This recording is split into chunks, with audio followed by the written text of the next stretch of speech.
So hello everyone, আসসালামু আলাইকুম। কেমন আছো তোমরা সবাই?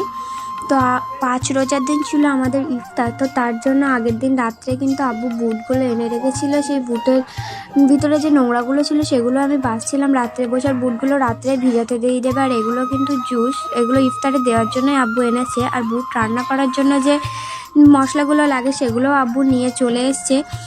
এই যে জিরে মরিচ, গরম মশলা, পাশে তেলগুলোও কিন্তু আছে। আর তোমরা কে কে ওই দিন রোজা ছিলে কমেন্ট করে কিন্তু অবশ্যই জানাবে। তোমাদের কটা করে রোজা হয়েছে সেটাও কিন্তু কমেন্টে অবশ্যই জানাবে।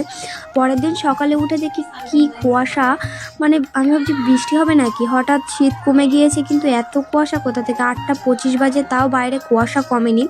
যাই হোক, দুপুরের আগে আব্বু মিষ্টিগুলো নিয়ে চলে এসেছিলো। এদিকে রসগোল্লা আছে প্যাকেটের ভিতরে, এই যে কালো জাম আর কমলাভোগ।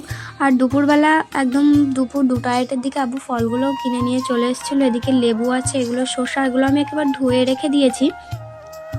এদিকে পেটিতে আপেলও আছে, আপেলগুলো আমার ধোয়া হয়ে গেছে, যে কিউট কিউট আপেল।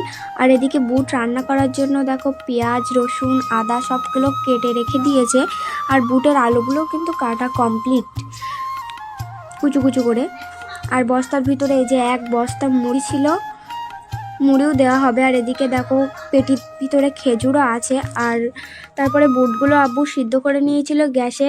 বুটের ভিতরে প্রচুর নোংরা ছিল, জানো তো, যে গ্যাজা হয়ে গেছে সাইডের দিক থেকে একদম। আর খেজুরগুলোও কিন্তু খুব ভালো ছিল। আর বুটগুলো দেখো একদম মানে গেজিয়ে উঠেছে, নোংরা বার হয়ে গেছে। যাই হোক, আজকে আমাদের ইফতারের মেনু ছিল 3 রকম মিষ্টি, আপেল, লেবু, শসা, খেজুর, একটা সিঙ্গারা, একটা চপ, আর ওই যে জুস, মুড়ি আর ঘুগনি।